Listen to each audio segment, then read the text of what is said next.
Hello friends, இந்த வீடியோவில் நம்ம எதை பற்றி பார்க்க போகிறோம்னா பான் அடிக்ஷன்லேருந்து எப்படி வெளியே வர்றது. இருக்கிறதுல ரொம்ப மோசமான அடிக்ஷன் அதான். அதை பார்க்கறது தப்புன்னு நம்மளுக்கு தெரியும், ஆனாலுமே தெரிஞ்சு பார்ப்போம். ஏன்னா நம்ம மைண்டுக்கு எது பிடிச்சிருக்கோ அதுதான் நம்ம மைண்ட் நம்மளை பண்ண வைக்கும். ஃபர்ஸ்ட் நீங்கள் என்ன பண்ணணும்னு பார்த்தீங்கன்னா, ஒரு வருஷத்துக்கு நான் இந்த மூவி பார்க்க மாட்டேன் அப்படின்னு நீங்களே ஒரு சேலஞ்ச் மாதிரி வச்சுக்கோங்க. ஏன்னா இதனால தான் பார்த்தீங்கன்னா நிறைய பேர் பார்த்தீங்கன்னா ரிலாக்ஸ் பண்ணுறாங்க. நம்மளை தூண்டி விடுறதுக்கும் நம்மளை அடிக்ட் ஆக வைக்கிறதுக்கும் ஒரு மெயினான ரீசன் எதுன்னு பார்த்தீங்கன்னா பான் தான். அதனால் நீங்கள் அதை விட்டு வெளியே வரணும்னா கண்டிப்பாக நான் இதுக்கப்புறம் பார்க்கவே மாட்டேன், அட்லீஸ்ட் ஒரு வருஷத்துக்குனாச்சும் இதுக்கப்புறம் நான் பார்க்க மாட்டேன், நான் நார்மல் லைஃப் வாழ போகிறேன் அப்படின்னு சொல்லிட்டு நீங்களே உங்களுக்குள்ள ஒரு சேலஞ்ச் எடுத்துக்கணும். கண்டிப்பா சொல்றேன், அதுல பாத்தீங்கன்னா நிறைய பெனிஃபிட்ஸ் இருக்கு. அதுல பாத்தீங்கன்னா நிறைய பொய்யான விஷயமே காமிப்பாங்க. அது பாத்தீங்கன்னா நம்ம மைண்ட் அளவுக்கு அஃபெக்ட் பண்ணுமே தவிர அதுல ஒரு யூஸ்மே இல்ல. கண்டிப்பா ஒரு வருஷத்துக்கு நீங்க இந்த பான் அடிக்ஷன் இல்லாம இருந்து பாருங்க, கண்டிப்பா உங்க லைஃப் சேஞ்ச் ஆகிறத நீங்களே உங்க கண் முன்னாடி பாப்பீங்க. அப்படி நீங்க கண்ட்ரோலா இருக்கும்போது உங்களுக்கு பாத்தீங்கன்னா நிறைய டைம் இருக்கும். நீங்க வெளியே போறீங்கன்னா புது புது விஷயத்தை பாப்பீங்க, புது விஷயம் கத்துப்பீங்க. நீங்க அந்த டைம்ல பாத்தீங்கன்னா உங்களுக்கு நிறைய டைம் இருக்கும். நீங்க படிக்கலாம், பாட்டு கேட்கலாம், உங்க கோலை நோக்கி போகலாம். உண்மையான லவ் என்னன்னு உங்களுக்கு தெரிய வரும், எது உண்மைன்னு உங்களுக்கு புரிய வரும்.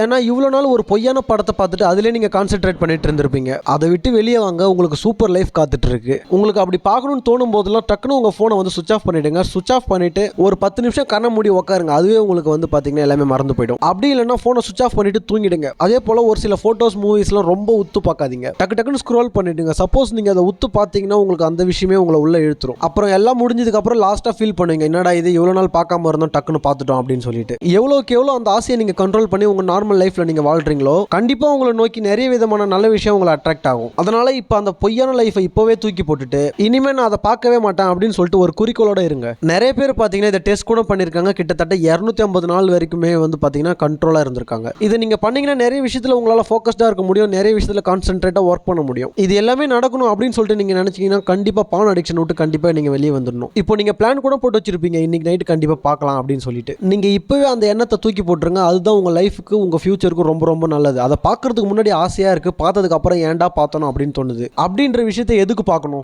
ஏன்டா பார்த்தோன்னு தோணுதுல, அதுதான் பார்த்தீங்கன்னா உங்களோட ஒரிஜினல் கேரக்டர். அந்த கேரக்டரோட நீங்க லைஃப் லாங் இருந்தீங்கன்னா கண்டிப்பா நீங்க லைஃப்ல சக்சஸ் தான். அதுக்கான விஷயம் தான் பார்த்தீங்கன்னா இந்த நோஃபாப். நீங்க நோஃபாப் இருக்கீங்களோ இல்லையோ அது பார்த்தீங்கன்னா செகண்டரி தான். ஃபர்ஸ்ட் நீங்க உங்க லைஃப்ல இருந்து பேன் பண்ண வேண்டிய விஷயம் என்னன்னு பார்த்தீங்கன்னா இந்த பான் அடிக்ஷன் தான். அதை மட்டும் நீங்க உங்க லைஃப்ல இருந்து தூக்கி போட்டீங்கன்னா நீங்க உங்க லைஃப்ல அடுத்த கட்டம் போன மாதிரி. அடுத்தடுத்து நீங்க நோஃபாப் இருக்க ஆரம்பிங்க, கண்டிப்பா உங்க லைஃப் பார்த்தீங்கன்னா சக்சஸ் ஆகிடும். இந்த வீடியோல சொன்ன மாதிரி நீங்களும் எல்லாத்தையும் கியூட் பண்ணிட்டு நீங்களும் இந்த லைஃபை ஹாப்பியா என்ஜாய் பண்ணுங்க. Thank you for watching.